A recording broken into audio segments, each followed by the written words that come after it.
محمد صلی اللہ علیہ وسلم کی زندگی کا مختصر احوال۔ پیدائش اور پرورش۔ محمد صلی اللہ علیہ وسلم 12 ربیع الاول 570 عیسوی کو مکہ مکرمہ میں پیدا ہوئے۔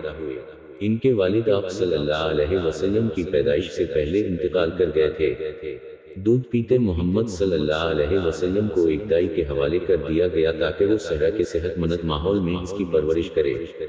5 سال کی عمر میں محمد صلی اللہ علیہ وسلم اپنی ماں آمنہ رضی اللہ تعالیٰ کی دیکھ بھال میں واپس آئے، لیکن 1 سال بعد ان کا انتقال ہو گیا۔ پھر محمد صلی اللہ علیہ وسلم اپنے دادا عبد المطلب کے پاس گئے۔ ان کی موت اس وقت ہوئی جب محمد صلی اللہ علیہ وسلم 8 سال کے تھے، اور ان کی پرورش ان کے چچا ابو طالب نے کی۔ 12 سال کی عمر میں وہ اپنے چچا کے ساتھ ایک تاجر کے قافلے میں شام گئے۔ ایک نوجوان کے طور پر محمد صلی اللہ علیہ وسلم ایک چرواہے کے طور پر کام کرنے پر راضی تھے، لیکن ان کے چچا ابو طالب نے ان کے لیے کچھ بہتر کرنا چاہا اور انہیں ایک امیر بیوہ خدیجہ رضی اللہ تعالیٰ عنہا کے پاس بھیجا۔ اس طرح محمد صلی اللہ علیہ وسلم نے 25 سال کی عمر میں اپنے آپ کو شام کو تجارتی سامان پہنچانے والے قافلے کا انچارج پایا۔ واپسی پر خدیجہ رضی اللہ تعالیٰ عنہا اپنے کاروبار کے کامیاب انتظام سے بے حد خوش ہوئیں اور ان کے کردار سے اس قدر متوجہ ہوئیں کہ انہوں نے نکاح کا پیغام بھیجا اور جلد ہی معاملات طے پا گئے۔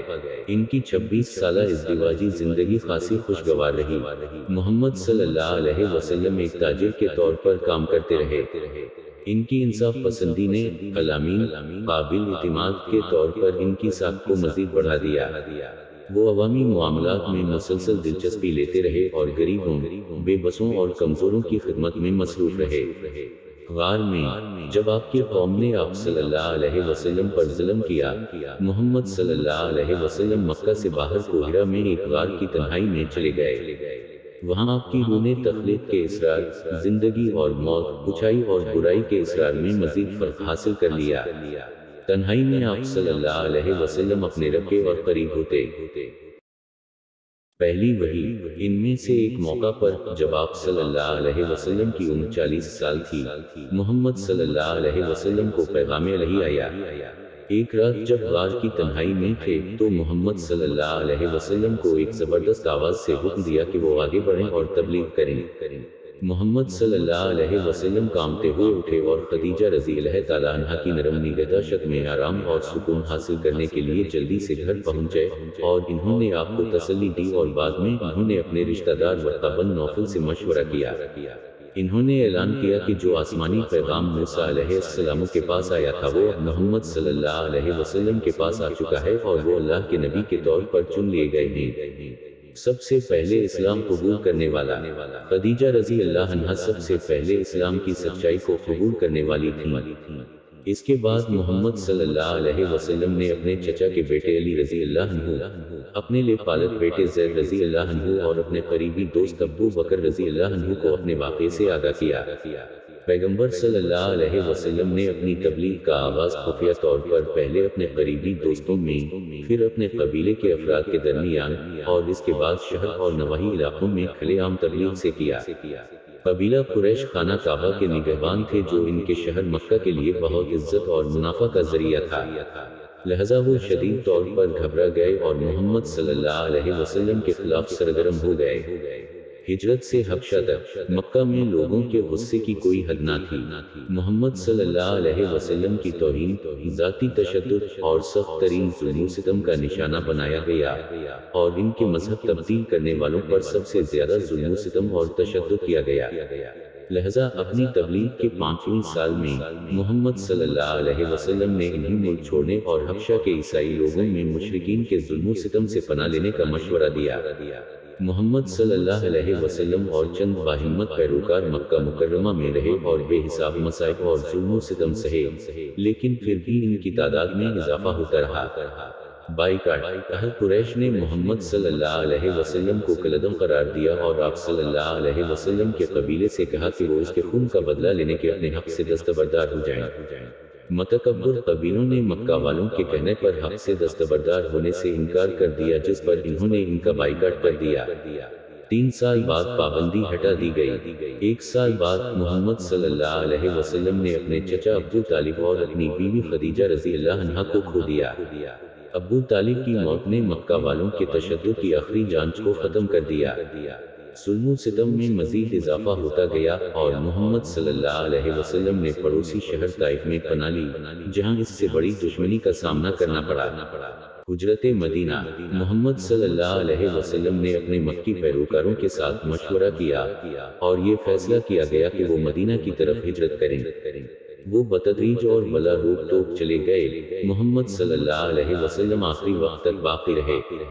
ان کے جانے کا جلد ہی قریش کو پتہ چلا، جنہوں نے محمد صلی اللہ علیہ وسلم کو قتل کرنے کا فیصلہ کیا اس سے پہلے کہ وہ بھی فرار ہو جائیں۔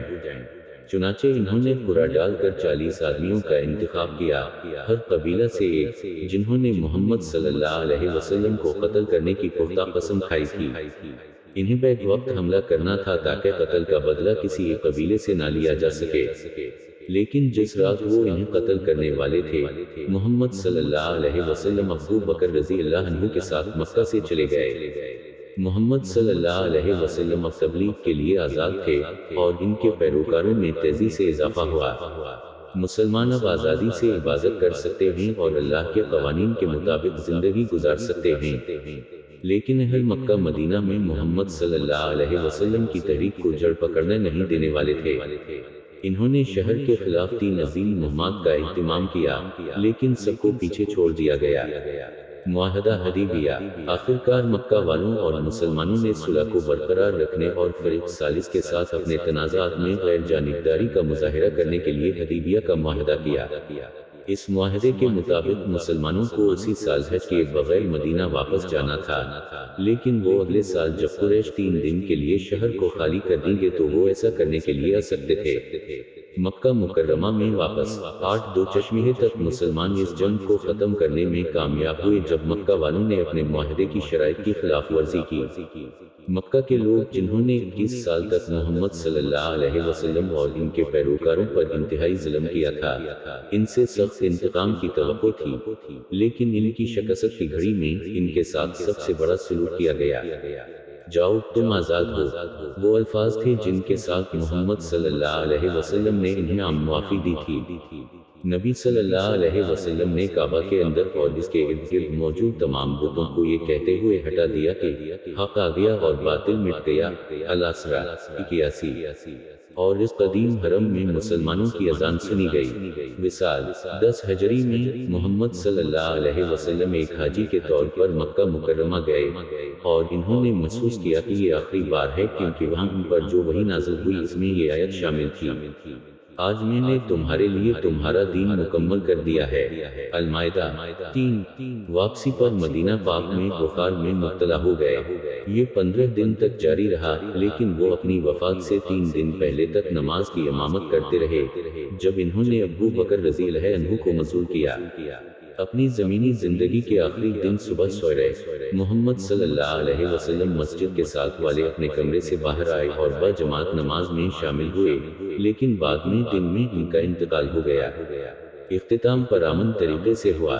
پیغمبر اسلام نے 63 سال کی عمر میں 12 ربیع الاول 11 ہجری کو وصال فرما گئے۔ آپ صلی اللہ علیہ وسلم کی وفات کے بعد آپ کے پیروکاروں نے ایمانداری کے ساتھ اسلام کا پیغام پہنچایا۔ 90 سال بعد اسلام کی روشنی اسپین، شمالی افریقہ، قفقاز، چین اور برصغیر تک پہنچی۔